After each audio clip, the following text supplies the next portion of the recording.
Madness. Common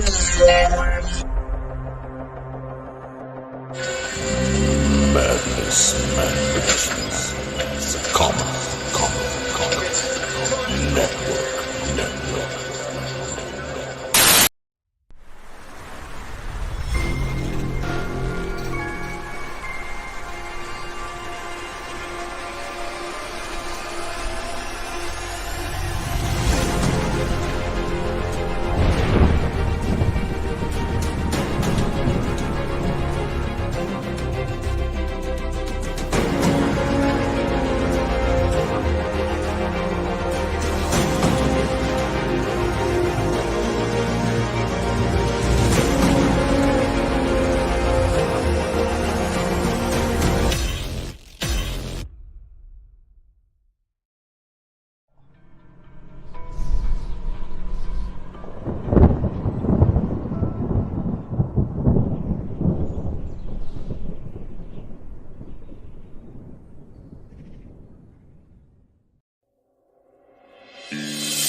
Fairview's coffee has mysteriously gone missing.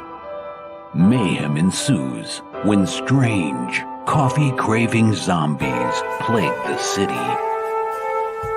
Detective Mickey Potatoes, an overworked public servant, uncovers why ordinary citizens are losing their minds and how to stop the coffee apocalypse.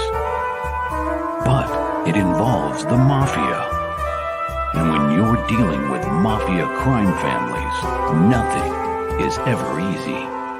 The mafia controls everything in the city, including the police, including him. If he breaks the mafia, they will break him. So, the city is without coffee. The city is burning before his very eyes, but he's powerless. Detective Potatoes has the power to stop the coffee apocalypse, but if he does, he could lose everything.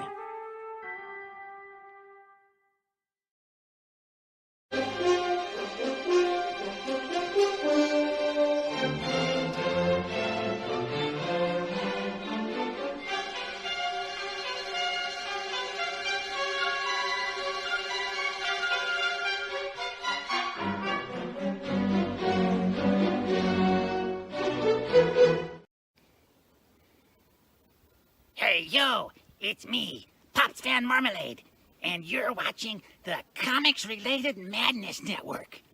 Uh-huh. So come get some. CromCon. CromCon.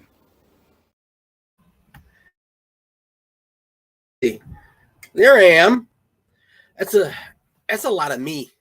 I don't know. It's a lot of me. How you doing, everybody? Romo, Uncle Mike. How you guys doing today? It's Monday. It's a new moon. I'm a little whacked out because I was up at like 4:10 a.m. because on new moons I don't sleep. And so yeah, let's be confused and have some fun. So today I was trying to figure out things to tell Pops what I'm going to do for this show.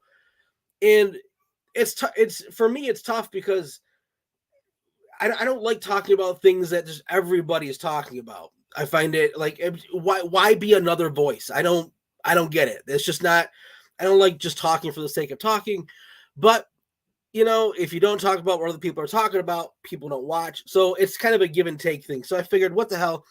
Any one topic is just as good as any other topic. So I figured, let's talk about that monster in the closet that's creeping its way out, AI. AI has a particular, and it's not like a scare. Well, some people are scared, but when it comes to comics, so AI art obviously has got everyone up in a tizzy, and now AI writing, the Chat GPT and all that stuff. It's for comic books. It's interesting because comic books are completely art and writing. So AI by itself could completely wipe out the entire comic book industry, or so people think. I truly don't believe that, but I do think it has a place in what's coming. So let me walk you through what I think is going to be coming of AI when it comes to the Hollywood strikes, the writer strikes, the actor strikes. And I'm not the first person to be talking about this. I don't, like I said, everyone's always talking about the same stuff, but this is, let me show you my vision of tell you my vision of what I think the future is going to be, and then walk you through how this all plays into getting there. So I see most of humanity in 15 to 20 years with the headset on, basically that Steven Spielberg movie that was atrocious. I forget what it's called. Ready Player One. My co-host here, my wife is here. My producer, really. My wife's here. Yeah, she's my producer. So Ready Player One. That's basically a truth drop. It is just they have to show you what they're doing in order for their spellcraft to work. And I truly think that's where they want most people. That's why it's frustrating to me when everyone starts complaining like, oh, the movies are horrible. They can't get anyone to write, and there's no talent in Hollywood, and go woke, go broke. They're doing it on purpose. In my opinion, it's completely, I've stated this before, it is completely on purpose. They don't need money. And money is just, honestly, money is just numbers on the screen. There is no real money. It doesn't, they can type it in and they can poop it out and it all goes wherever they want it to go. Hollywood's already funded. They don't need our money. And if it was about money, this horrible slew of years of horrible movies would have been done year one.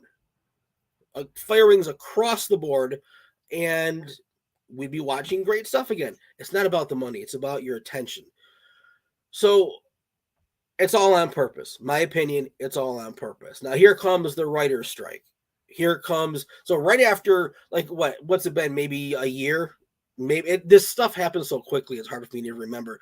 Maybe it's been a year since like Chat GPT and all these writing programs have come out, and all of a sudden there's a writer's strike in Hollywood. Okay, like they need more money, and like we give a shit that they're striking when they're not writing things that we want to see to begin with.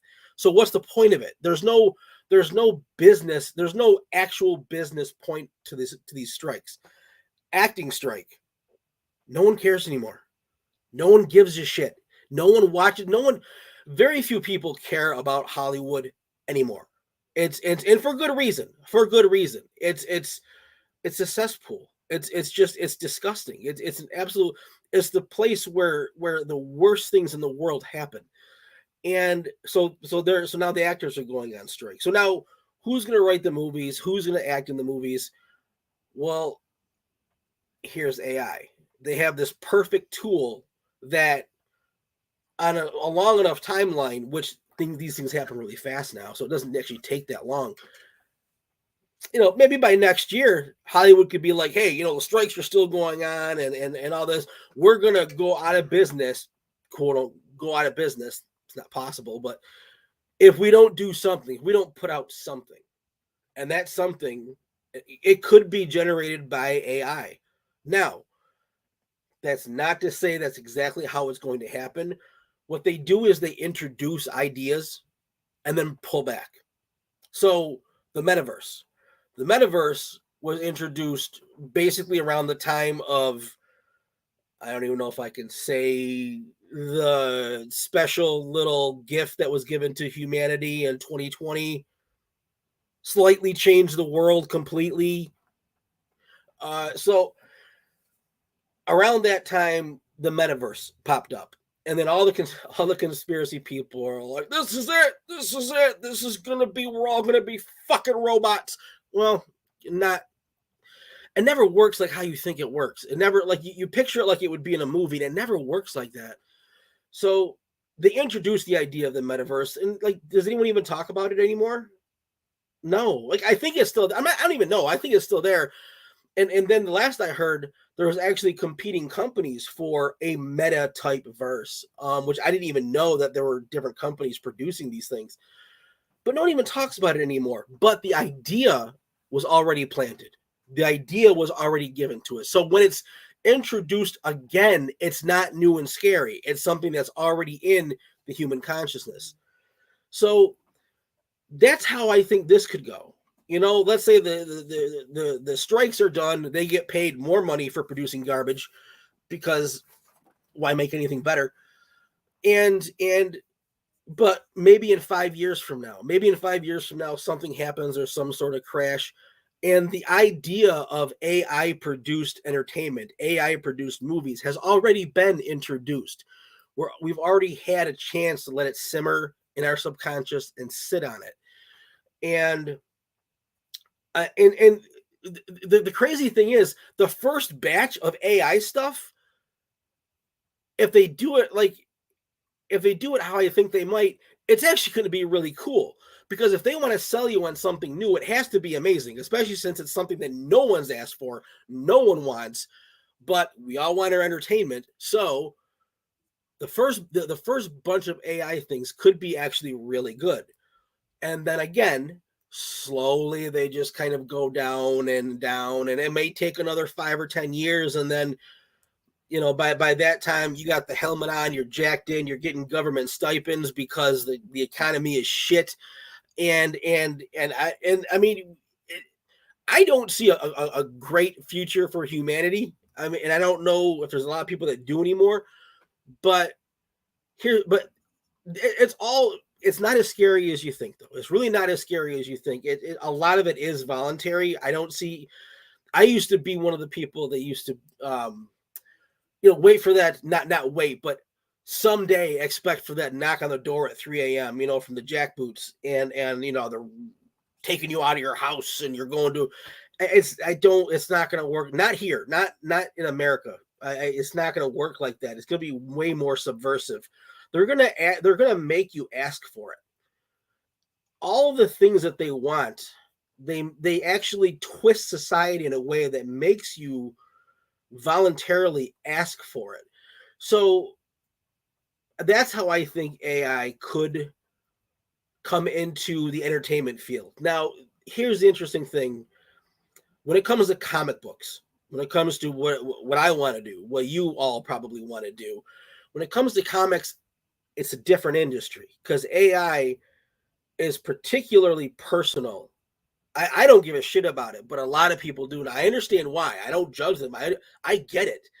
it is a factor to be considered. But when it comes to comic books, let's be honest, comic books have probably the smallest audience now that comic books has ever had. I'd venture to say, to be honest, there might be actually more indie creators than there are like uber indie fans, right? It's a very very strange time, and we're all fighting and vying for attention, because a lot of the times it's not your book that sells your book, it's you that sell your book, which is why the whole YouTube thing is so important, which I've talked about before. But comic books and AI, there's so much hatred for AI in the comic book field that I think what survives will still be the human element. What survives, I think people in this community in particular, because this is not the masses community. Comic books, even in, I will say this, even in some of its best times, comic books were still a niche of society. In the 90s was probably the height that I've seen, the height. Don't be confused by comic book movies becoming popular equals comic books becoming popular. It's not how it worked. Comic book movies were popular with the masses, and they came from comics. But it was the same group that was going to the comic store to begin with. Very few people were added from the movies. It's like the violin. If you like the violin, you like the violin. If you don't, there's not a fucking thing on this planet that's going to make you like the violin. It's just, if it's for you, it is. If it's not, then it's not in your life. And comics feel like the same way. So there's a really it's like a visceral hatred of AI in the comic community. And I think that in particular will really keep AI at bay in our niche of society, our very small niche of society. Mark Wood made me like the violin. Mark Wood. Okay. Mark Wood. So it's just, I don't have much fear for AI. I never, to me, people are going to pay extra for the human element because of just, again, what does AI do? AI art and AI writing. That is comics. That's it. So like AI can seem to be a real threat for the community. And I just don't, there's such a hatred for it already. The masses will eat up anything. The masses will eat up whatever you tell them to eat up. They have no mind of their own. If you tell them this is what they like, this is what I like. I like this because someone told me I like this. That's how fucking people work. But the comic community is not so much like that, my opinion. Pops, you got a crazy looking clown nose on. Pops, perfect. That was fantastic. Fantastic. That's freaking clown world, man. This is the guy that keeps it all going, folks. Right here. Right here. The guy with the clown nose that's what keeps all this going. He is the wizard behind the curtain. So for the AI, the man with the plan. The man Yep. AI. This is like 2 nights in a row that we've had a show that talked about AI, but personally, Pops promotes people. Yeah. Not machines. Yeah, look, absolutely. And look, I get it. Okay, an artist goes and he starts playing with AI and he likes what he gets, blah, blah, blah. Look, if I can go and type some words into the keyword search and get the same thing you're getting, that ain't art, bro. No, it's not. That ain't art, because not at all. Not at all. It's me typing. No, I completely agree. Completely agree. I just don't have a fear of it. It's not in my world. And I don't think in the comic book niche, I don't think it's really going to have a huge place. This is my fear. What's that somebody's going to do some stuff and it's going to look good. And nobody's really going to know that dude didn't draw that. That's true. That's okay. This is where I need receipts now. if somebody shows me something badass, I want to see the time lapse. I want to see some pictures of you drawing that. I don't want to. I don't think because of the hatred of AI in this community, there's filters that you can run the images through that it will tell you if it's AI. It'll tell you what program it did. Yeah, but it's going to keep getting better. It will. But here's the thing: so will the filters. You're not going to be able to tell, and that's the time I'm worried about. Yeah, and that's the same with robots and humans and all that. When it gets to the point where you can't tell it's not real, that's when we got problems. Yeah, it's true. That's true. I would. Will it get that? Okay, so. Let me ask you this. Let me put it this way. The comic book community is important to us, right? It's one of the most important things since I've been a kid. It's helped me be who I am, good or bad. Now, right? So, but here's the thing: the mass appeal of comic books, it's not there. It's a nice little niche, and I think it'll always be here. Will they put the time and effort into ruining such a small niche, or will it pretty much be as good as it is and it's not going to get much better because the money's going to be spent more on the Hollywood aspect, more on the mass aspect? I'm going to tell you part of the problem with comic books right now is comic books used to be a disposable medium. We folded them up and stuck them in our pockets and gave them to our friends. I know. Now it's a business. It's a market. There is no more disposable comic books. There's no disposable income out here that are selling $5 comic books, and I love them because they get it. But even $5 comic books is, you know what I mean? I mean, it's like, a comic book's supposed to be disposable income item. It's supposed to be, now you look at like manga and stuff, and manga's a disposable medium. They're making a killing because they're selling it cheap. People buy it, they eat it up, they give it to the friends, they get it back pocket. I know. The thing is, comics used to be. The thing is, though, if you look at like I watched some documentaries, whether they're true or not, even a documentary, you don't know. But like on manga artists, they literally draw till they die, almost complete slaves, to be honest. I mean, the inside of the business, I don't know. What I know is from this side, from the fan side. Yeah, I know. Yeah. Okay. People are buying manga because it's not a collectible. It's not coming out at you at $25 a pop. Yeah.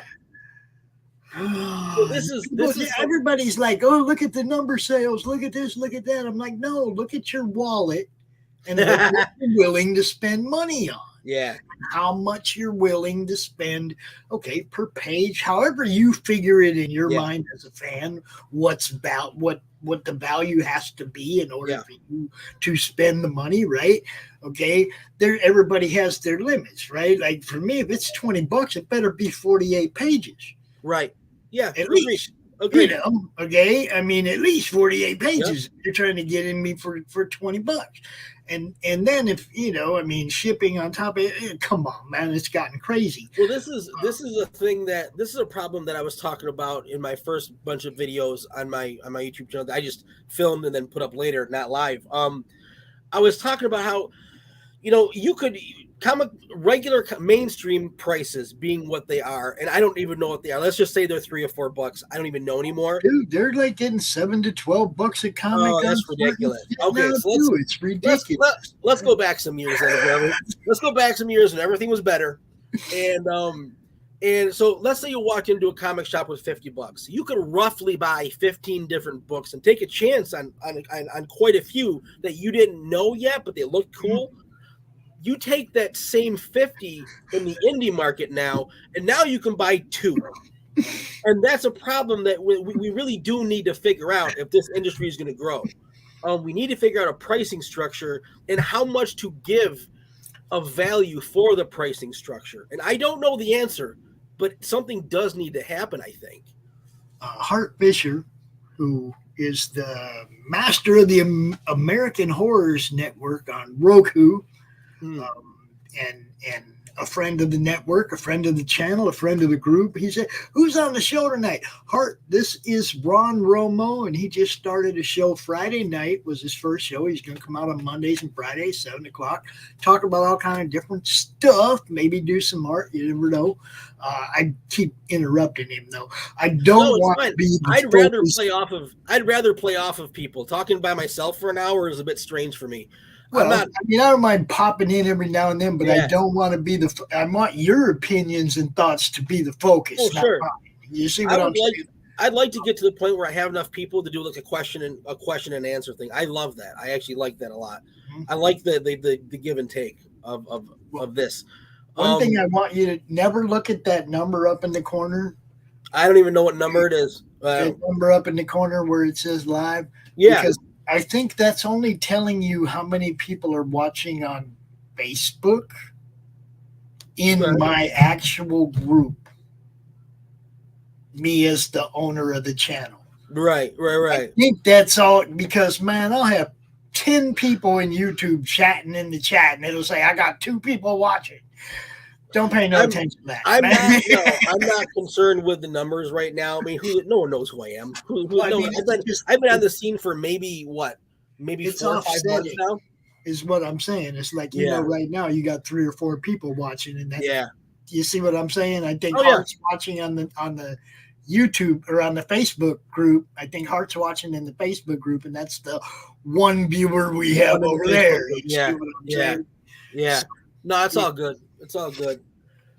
So the pricing structure in the indie world, I don't know what to do about it. I really don't, because it's definitely one of our bigger hindrances. That and time, that and the fact that if you're lucky, you can get a book out every 9 months. Well, see, this is where I figure AI comes back into the picture, and if people do this, I wouldn't mind, because it would make it again disposable medium. Yeah. Give us dollar books that you make with your AI crap. Yeah. Okay. Yeah. Fine. Give us dollar books that you make with your AI crap. Don't claim Joe so did the art or anything like that. Just call it what it is. Some stuff I put together on Midjourney. Here you go.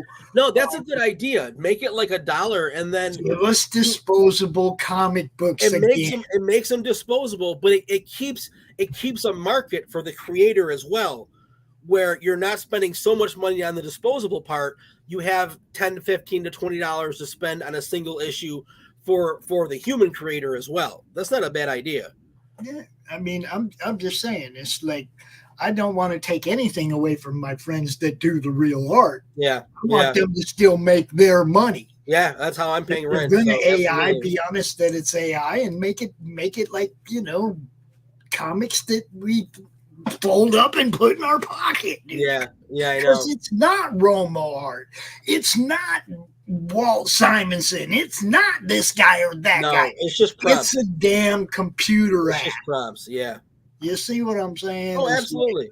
Absolutely. I'm not pro AI, but again, I just don't have a fear of it, at least in this community. If I was Hollywood, I'd have a fear of it, to be honest. Because the masses don't give a shit. The masses do not care. Well, I don't care if they put some actors out of it. Oh, exactly. Couldn't care less, dude. I've walked away from all of it. And it's like, it's making me a crankier old man before my time, because I don't like anything anymore. The writers, look, there's better writers in indie comics than there are in by far, Marvel or DC or any of those brand movies. Of course, there's Disney, none of that. Okay, yeah. There are better writers in indie comics than there are in any of that crap. Yeah, absolutely. And but again, it's they're not going to get the job because, again, in my opinion, it's on purpose. It really is. They're going to crash an industry to make it AI, and just it's going to be one foot in front of the other for the next maybe 10 years until we all got that helmet on. Not all of us, but the masses. You know who we are. Exactly. We'll keep promoting what real art. Exactly. Real people and real stuff without the crap. Look, CGI, I was bugged by it right from the beginning. I like Jackie Chan and people that do their own stunts and live action stuff. Yeah. Yeah. Okay, those are ballsy guys. I like watching them. Yeah. I don't mind spending money to watch them do a movie. I don't mind spending money to watch their movies because they actually put in them. Yep. Wet, Yep. man.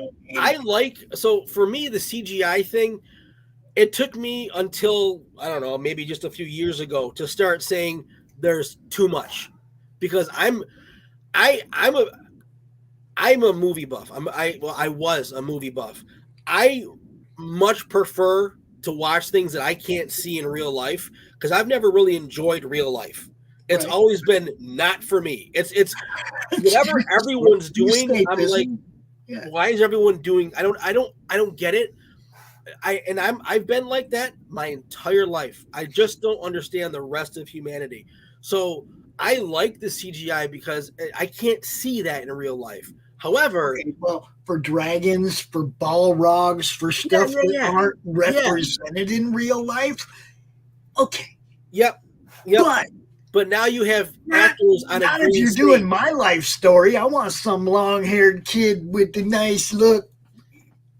Yeah. Doing my younger years and some, you know what I mean? I don't want them to make it up.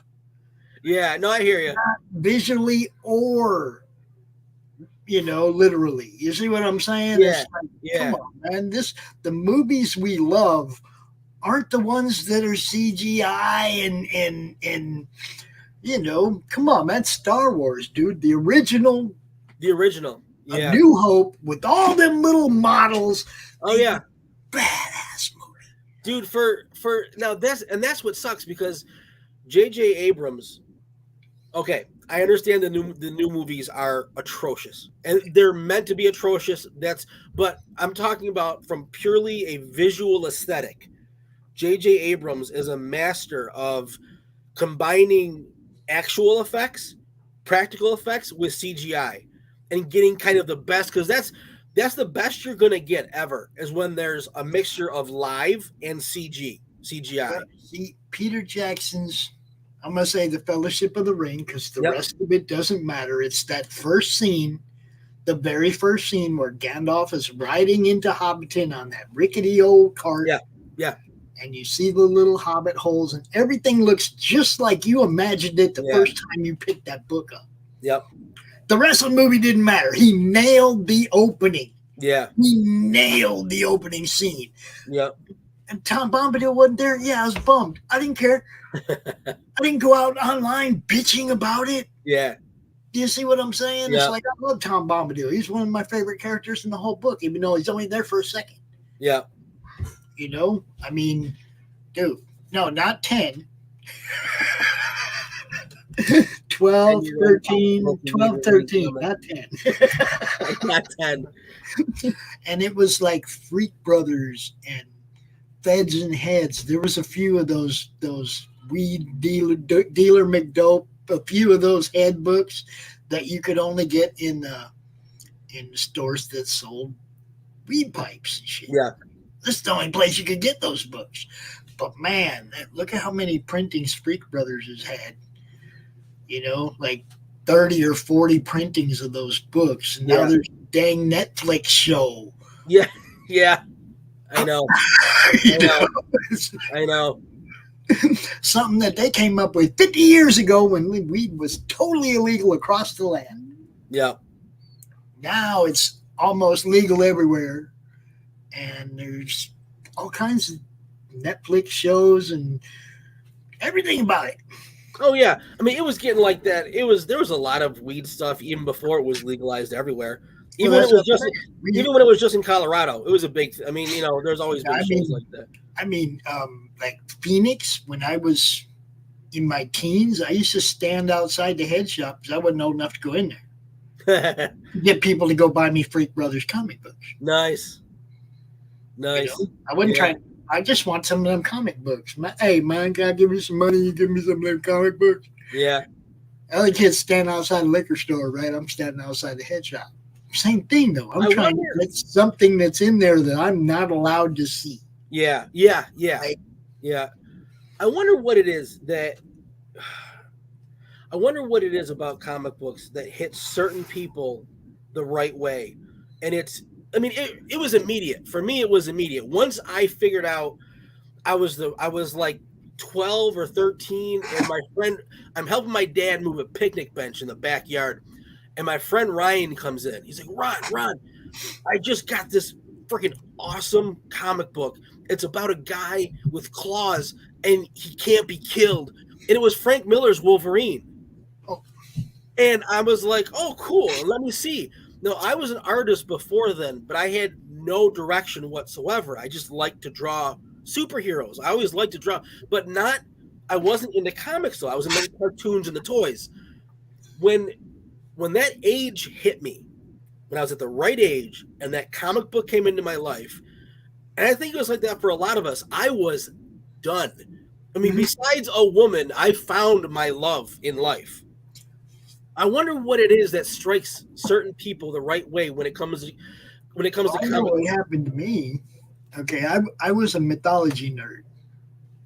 My 3rd or 4th grade teacher turned me on to a goreless version of the Trojan War, which is basically more about the strategy and how they won it than it was about, some of the actual stuff that went on. Yeah. Right? Okay. But it triggered me and I became a mythology nerd. I couldn't read enough. I read it all. Greek, Norse, Egyptian, anything I get my hands on, I read. Yeah, I know people like that. I never got into that. That's funny, the mythology part. And then I saw Hulk fighting Thor on the cover of Defenders 10. Yep. Like 77 or 78, something like that, right? I'm like 14 or 15, and I've pretty much demolished everything I can find in mythology. And that's Thor. Wait a minute. That's a whole nother set of mythology stories about Thor that I can read. Set me off on a whole nother tangent. You know? It's like, and then of course it was Defenders 10, which was a crossover between the Avengers and the Defenders, and they were fighting each other for possession of the evil eye, which whatever. Anyway, they were fighting each other. So it was all the best heroes in Marvel. Right? You had Doctor Strange, Silver Surfer, Namor, you had Cap, Iron Man, all Vision, all the best heroes in Marvel were in this crossover way back in the 70s. Yeah. So I kind of like got turned on to both those teams and all those heroes, and then it was on after that. It's so funny when it comes to like the Avengers and Captain America. Like when I was collecting Marvel like in the 90s, it was really honestly it was based on the artist. So I collected comics based on who was drawing them. Right. And if McFarlane was drawing Spider-Man, I was reading Spider-Man. If Jim Lee was drawing X-Men, I was reading. And then when they left, I went to whatever they were doing next. Right. And so I always followed the artists. And it wasn't until later, probably into my mid-20s, that I started really getting into writers more. Because I was trying to write my own comics even back then. And then I started to look at... the art still had to be good, but I was willing to give it a little bit of a little bit of leeway if the story was really good too. So when it came to like the Avengers and stuff like that, though, even though they're A-listers now, until the movies, like I know people love them, but they weren't the Avengers weren't the X-Men. You know what I mean? Well, like, now hold up, because the Avengers were the Avengers before there were X-Men. I know, but I'm a collector of the '90s though, where it was the X-Men. See, look, Thor could whip all the X-Men at once. Okay, I agree. Hulk, I get it. I totally get it. I have a love of these characters now. This is the interesting thing that the movies did for me. The movies made me love the comic characters for this. So after Iron Man and Captain America, like I around the big screen, because I fell in love. Like Captain America, dude, I fell in love with Captain America. This is from Winter Soldier. All right, Winter Soldier changed everything, and then Captain America went right there with Superman for me, and they made me go back to the comics. For me, it was always the heroes. I didn't even care whose name was inside the book. Really? So you didn't care about like the writer or the artist or anything? I didn't care who wrote it. I didn't care who drew it. I cared about a good story. Wow. Okay. So there was only a few titles that, I mean, I loved the Defenders up till about issue 50 and they got goofy, but I still want to collect the whole run, right? Yeah.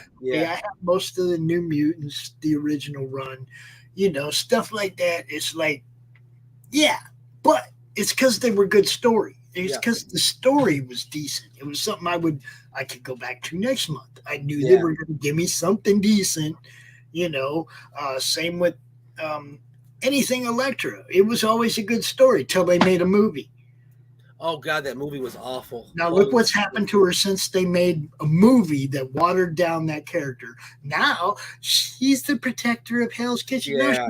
She's an assassin. She's like my third favorite character in all of Marvel, and you guys ruined her. Yeah, ruined her. Let me ask you this. What? Okay, because characters do evolve, and I'm not really used to it, but as I'm getting older, I'm like, you know what?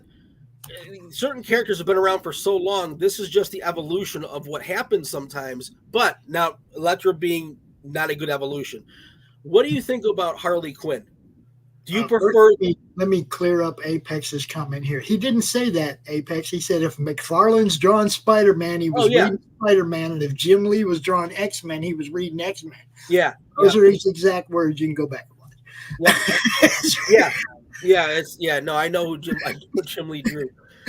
Jim Lee, well, anyways, the fuck was I talking about? You said you asked me what I thought about Harley Quinn. Yeah, so the evolution of Harley Quinn, like compared to what she started off in the cartoon, right?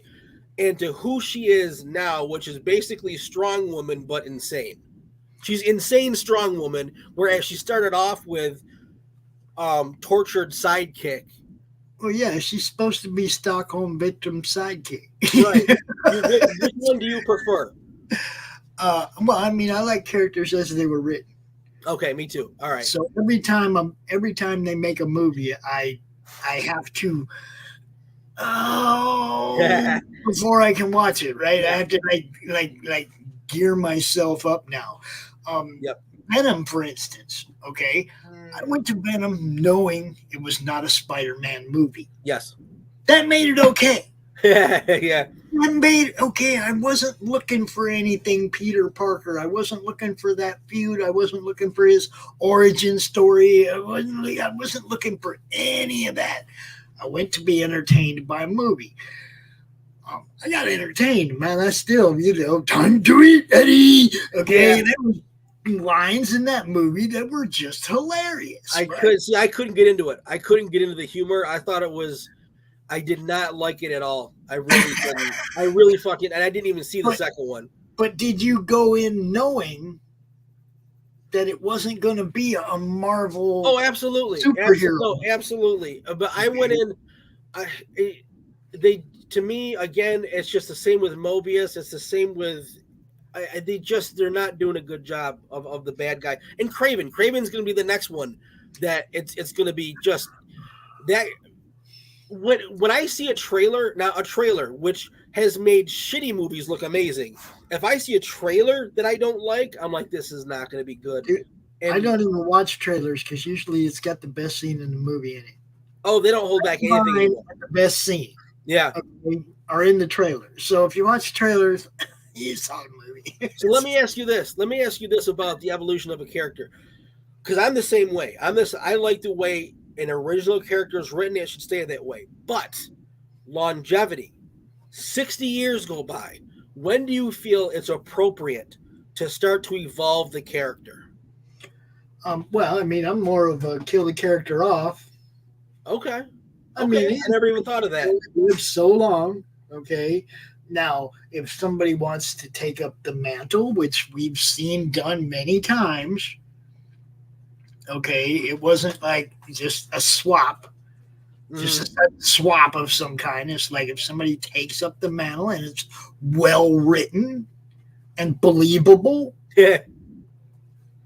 Okay, I mean, Harry Osborn taking over the goblin stick. The goblin.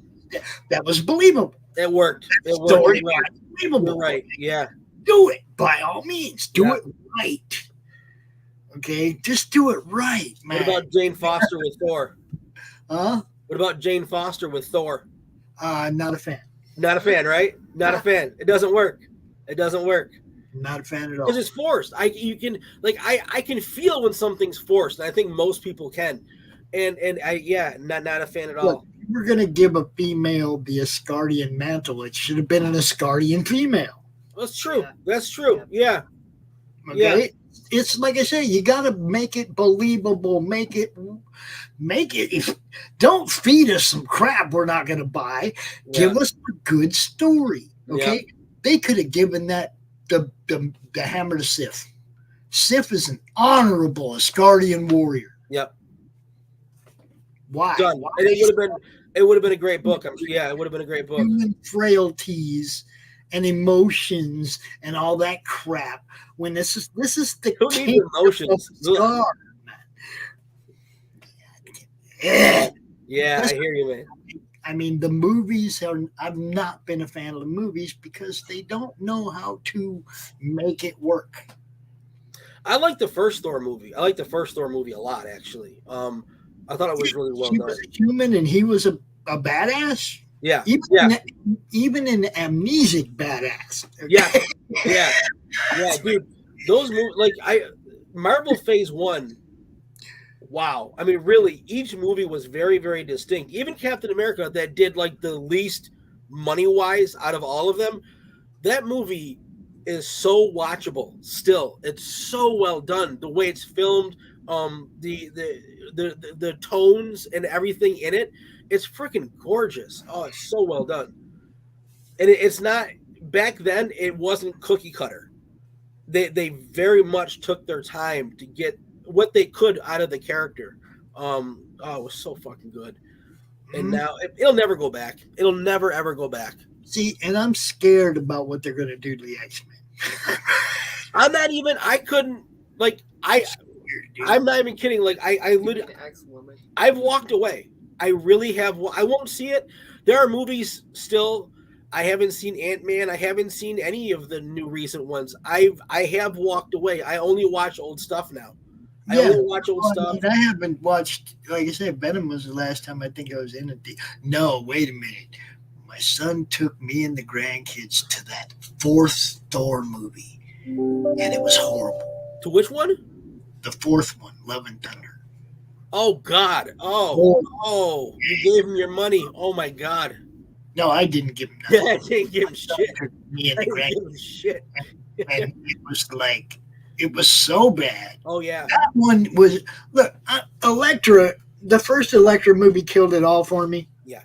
Okay, I'm not going to lie. Everything after that has just not been up to par from what the comic book character and the stories that we grew up with personify that character as.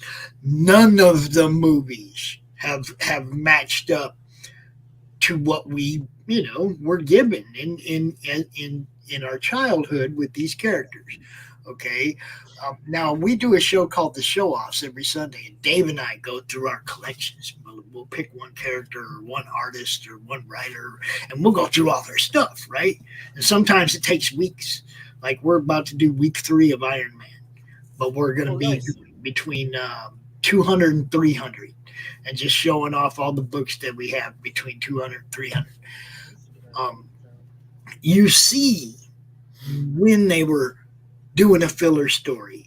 You've seen when they didn't have art and they rehashed the cover. Oh, the dude's knocked out again. You know how many times heroes are knocked out asleep on the cover of a comic book with the bad guy standing over them? Yeah.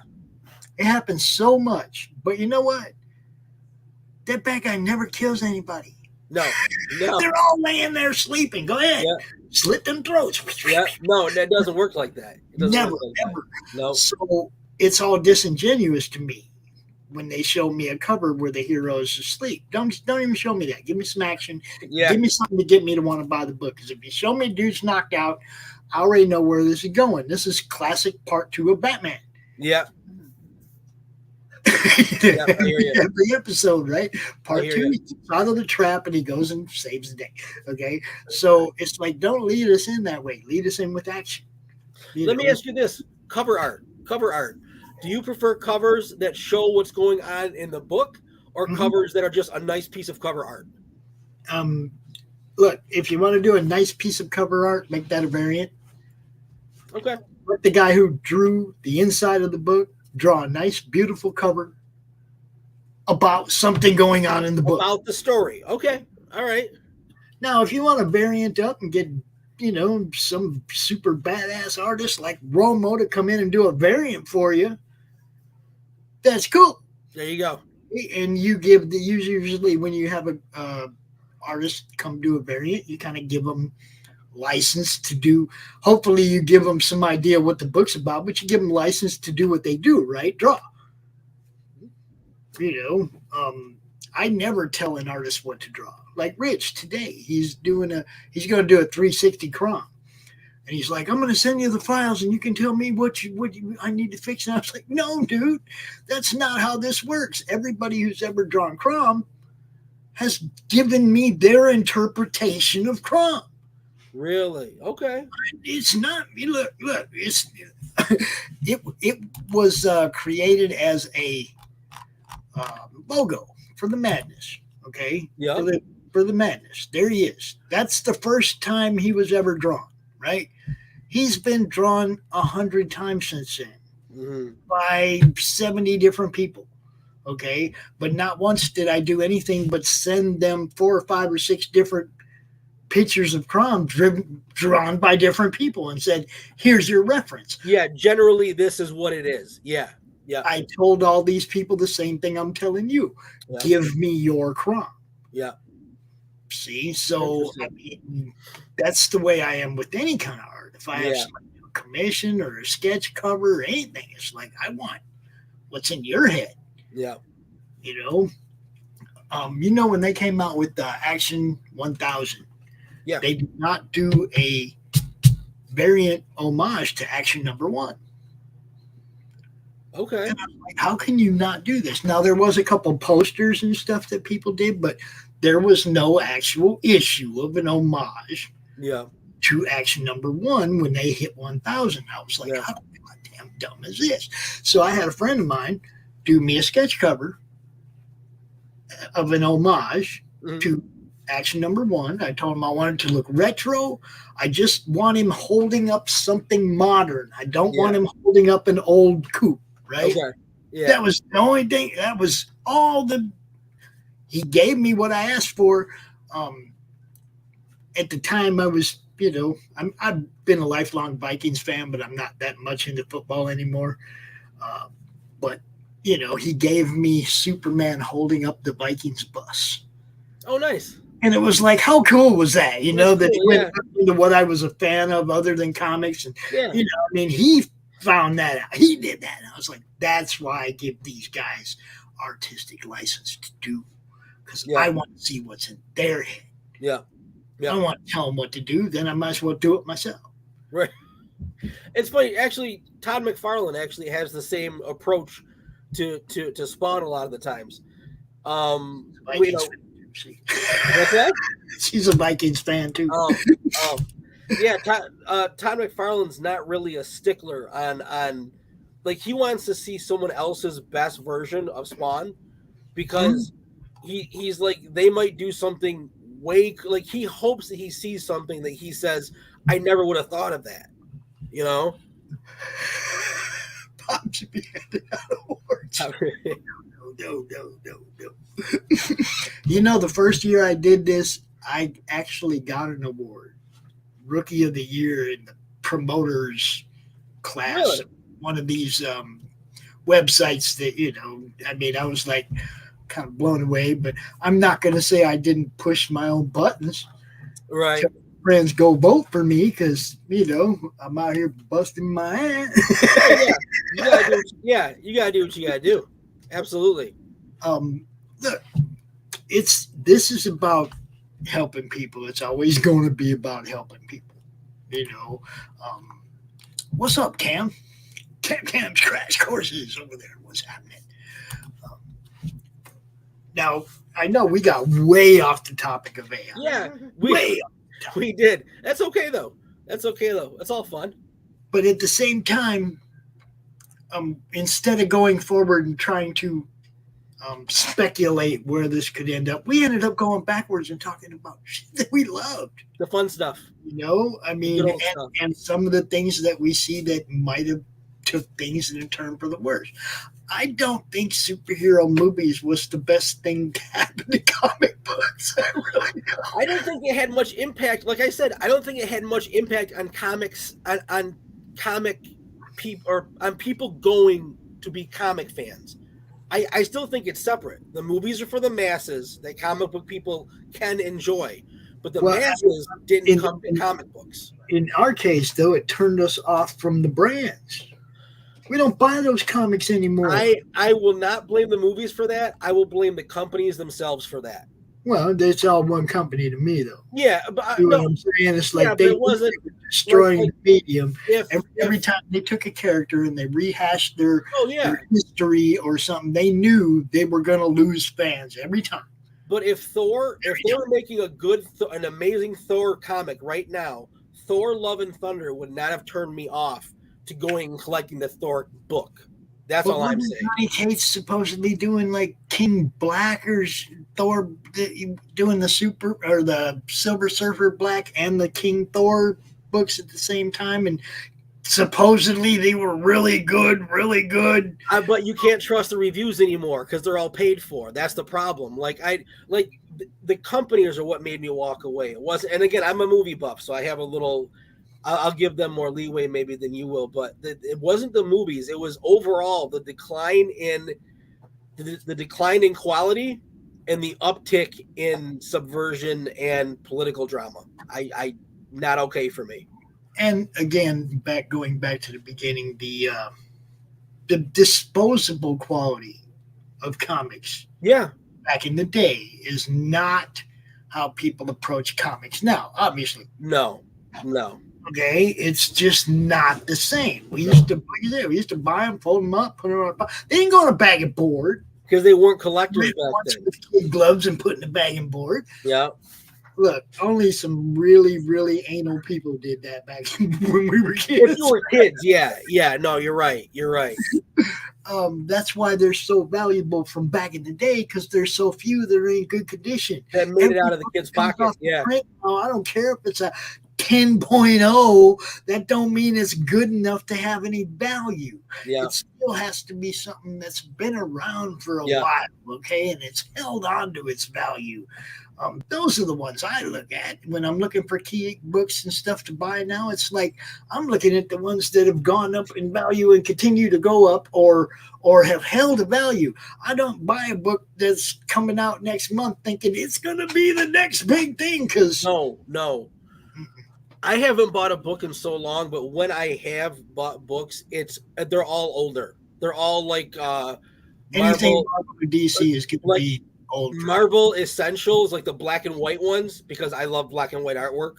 The Marvel Essentials are, oh my God, they're so beautiful, so beautiful. The old Ramada, Spider-Man Ramada, unbelievably gorgeous, dude. So freaking nice. That's like I put more my money, which I don't have anymore, but when I did, I was buying old stuff. I don't buy anything new. And see, that's what I mean. It's like it used to be disposable income. You were spending disposable income on a disposable medium. Yeah. You didn't care. Mom, can I get a couple comics? Sure, go ahead. She didn't care. Yeah. Okay? Didn't care because it wasn't anything that anybody was worried about. Okay? Yeah. Now it's like every comic that people buy, they think it's going to be worth $1 million or whatever. There's a movie coming out with that character in it, and that one's going to shoot up, and it's going to shoot back down after the movie flops. Immediately. Immediately before the movie shows. If you're planning your retirement in comic book collecting, you fucking missed the bus, dude. It is over. It is over. It's playing just like that. Sell them all before the movie lets out, because once the movie's out, the bottom falls out of most all of the value of all those comics. Yeah. You know, Yeah. It's the old books that are worth money, and they're still because of the scarcity. That's why It's always people. scarcity. Yeah. It's because of the scarcity. Yeah. Think, well, there's one in that comic book shop. Yeah, 1 out of 10 comic book shops might have that one book. You know, and you know, trust me, I've been on comic searches before. I know how many comic stores you got to go to find what you wanted before there was internet. They used to be so exciting. Dude, Those searches were like, right? dude, those searches were like crack, man. When you found what you were looking for after that long, you were on a high. Oh my God. That was so fun. And comics is just different now, man. You know, It is. I'm still a fan though. I'm not a creator. I'm not a writer. I'm not, you know, I do what I do because COVID obviously pulled the rug out from under all my friends when they were trying to sell books a few years ago. Yeah. You know, and I started doing this to help them continue to sell books online, get them out here, get them seen, whatever. That's how I got into this. It didn't have nothing to do with any kind of artistic talent. Right. I don't even like to do reviews. Really? Because I might like something and you might not. Yeah. When I do reviews, I try to be objective and say, like, you know, even if you like this, it's okay, but I can objectively tell you why this is framed incorrectly. You know what I mean? Like, I try to stick to that. But you see, again, I don't know story structure. Right, I don't know. Yeah. Okay, art forms. I don't know none of that. I don't have any of the credentials that you need to actually review comics. I can tell you if I like it or not. Yeah. I'll tell you you might not. Okay. And you said something earlier about sometimes, you know, you could put up with crappy art if it was a good story. Yeah. Yeah, but you can't do it the other way around. You can't. I don't care how good the art is, man. If it's a crappy story, I'm not buying the next one. See, this is okay. So this is where I will differ, though. I'm going to buy the next one, but I'm not going to read it. Well, because for me, it's like buying a study book. You know what I mean? I'm looking at it and I'm not reading it, but I'm looking at it as an artist. I'm looking at it for hours, trying to figure out what they did and how and why they did it too. Yeah. You break it down as an artist. I'm looking at it, like I said, as a fan. Yeah. Yep. And you know, a good story can you know, you can just bleep by some crappy art if the story's got you intrigued, right? Yeah. But man, it's like I've seen some good, beautiful art, man. The story was just plenty like that. Absolutely. You know, it's like, man, I can't even spend, especially with, like I said, with the kind of money we spend now. Yeah. Right? Okay, $20-$30 to get a book shipped to your house, right? You better give me a good story and some good art. I don't want to be disappointed on either side. Yep. You know, I mean, it's a different ballgame now. You know, and now I am all indie, and I am all for these guys putting out good stuff. I don't know if you saw earlier, but we had a couple beauties hit the house today. Oh, I know. Okay, I've seen those. Mythicals. Yep. And Drunk 3PO J. David's Achromatic Chronicles, the Blue Edition. I actually don't know that one. I know the Mythicals. I don't know that one. You don't know Drunk 3PO? I don't think so. He's the guy that got Gina Carano to come on his show after she got canceled. He's a common dude that, you know, no, I pushed really the right button. He said some stuff, and Gina Carano was like, "Oh, that's cool." She came out on the show, and then they met at a con, and you know, I mean, it's like, yeah.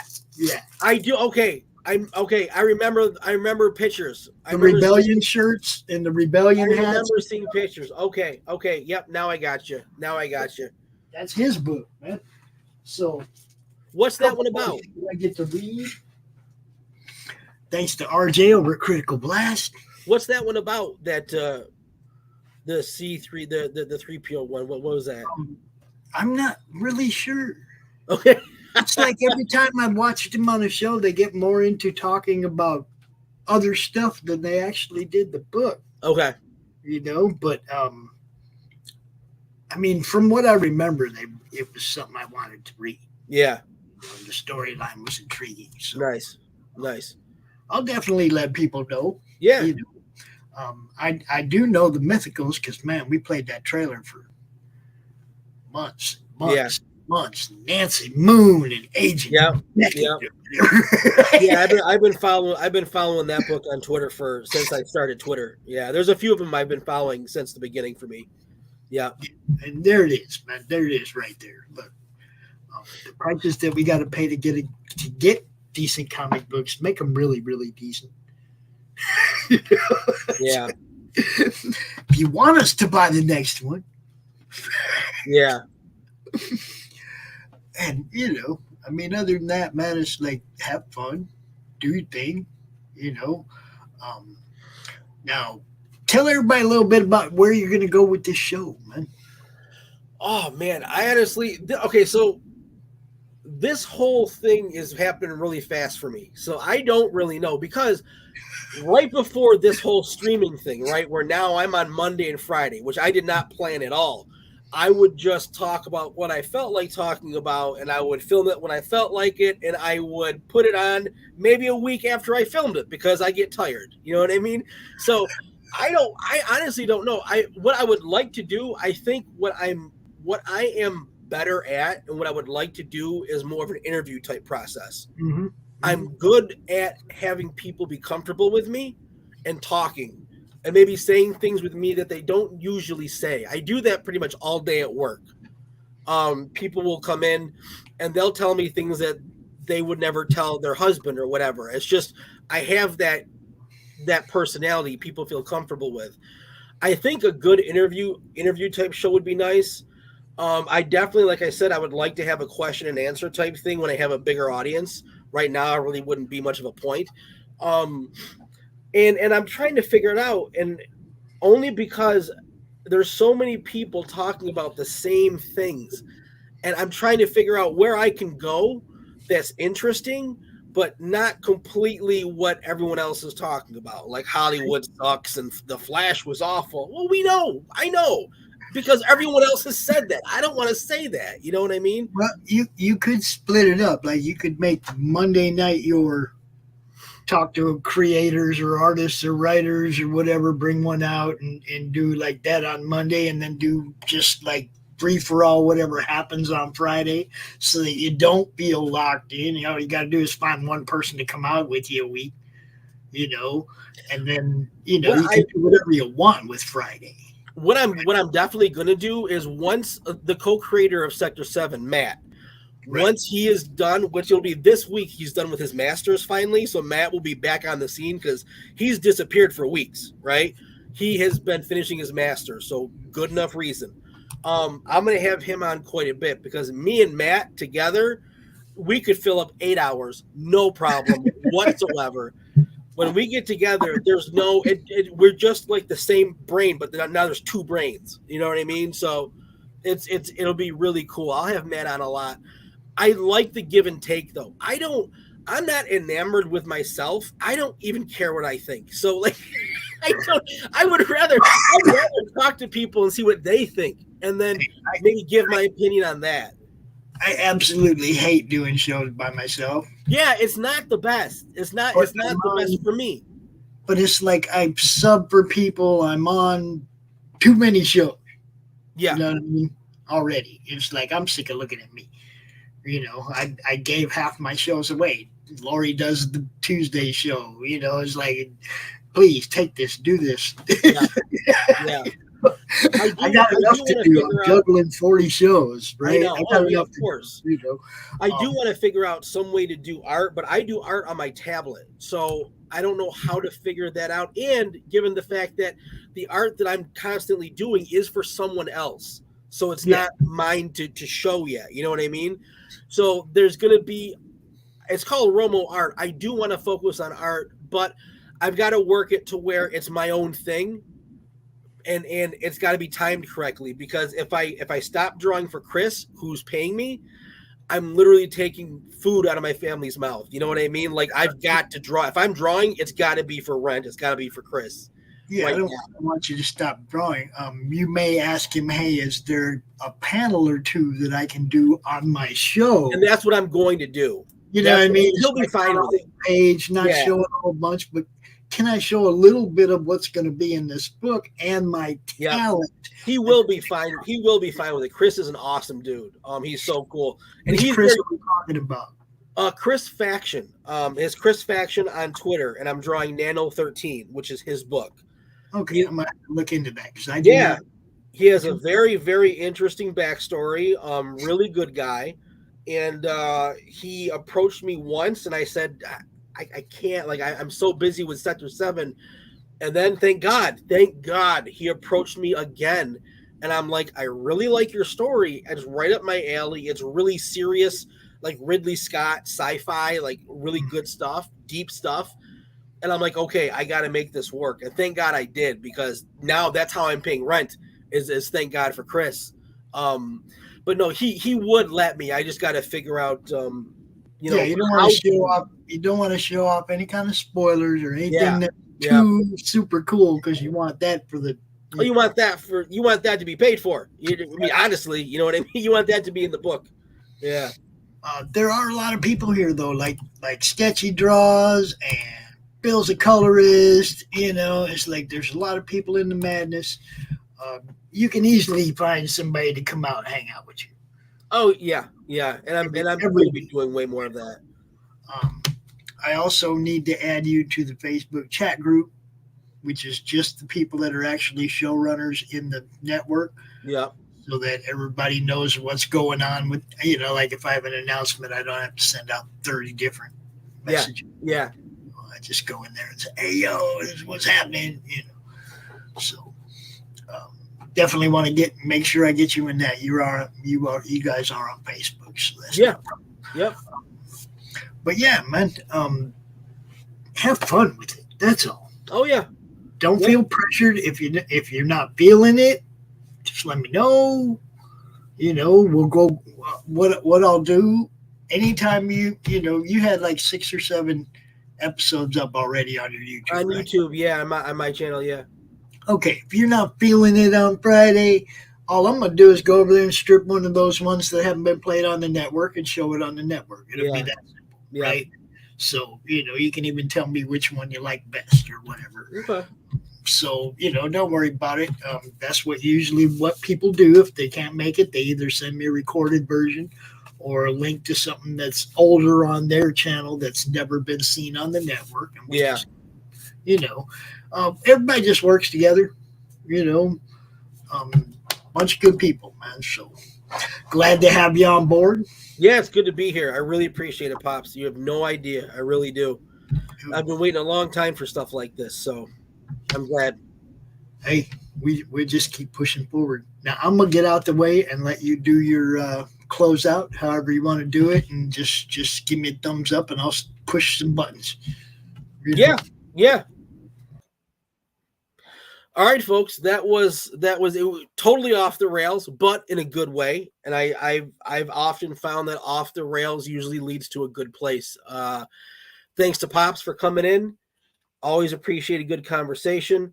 I will be back Friday. And remember, Sector 7 on Fund My Comic. Great art, if I do say so myself.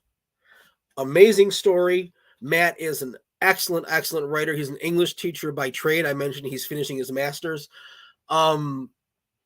It's not just about the kaiju. It's not just giant monsters. There's the human element. There's political elements. It's just an all-around really good read. It's going to be amazing. And that's it. I think what else can be said? Enough said, as Stan Lee once said. You guys take care. I'll talk to you Friday. Have a great week. Have a safe week. Love you guys. Thank you.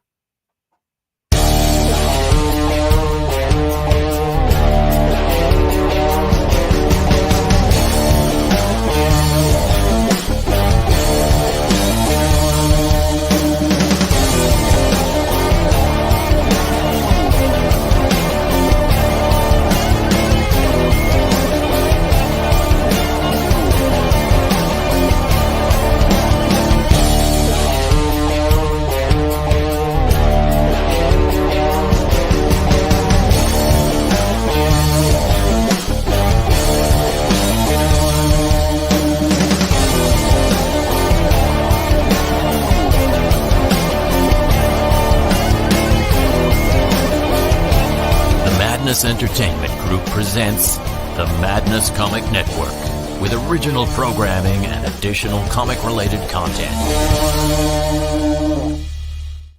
The Civil War was America's bloodiest conflict. Over 500,000 died to preserve national unity. When the war ended, Confederates like Harley Brogdon headed west, shooting game for the Army and gambling. When a card game turns deadly, Harley shoots in self-defense, killing the card sharp who threw down first. Wilfred Knorr, the card sharp's wealthy father, will stop at nothing to see Harley hang. Harley flees to Cobb's Gap, an old silver mining town at the foot of the Rockies. A remarkably peaceful town, especially after dark. But the sheriff harbors a dark secret, and no one dares go into the mines anymore. Cobb's Gap is full of secrets. People speak in hushed tones of something in the mine. Something worse than their cursed sheriff. Something even the Indians fear from the deepest pits of hell. Every secret will be exposed. Bronze Star. Order your copy at bronzestarcomic.com.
Comic Books for Kids provides comic books to kids in hospitals and cancer centers across the U.S. It's a place where we can all work together to make sure every child has a comic book. 100% of all proceeds go towards the kids. It's about making a difference, and while they're in the hospital, allowing them to fly like a superhero, battle dragons, or rescue teddy bears. We are in every state in the country and now support over 160 hospitals. Every month, we add more. Visit cb4k.org. How do you end this thing? How do you put the... Where's the brakes on this bus? I forgot Jazz how to hands. Jazz hands are Have a good night.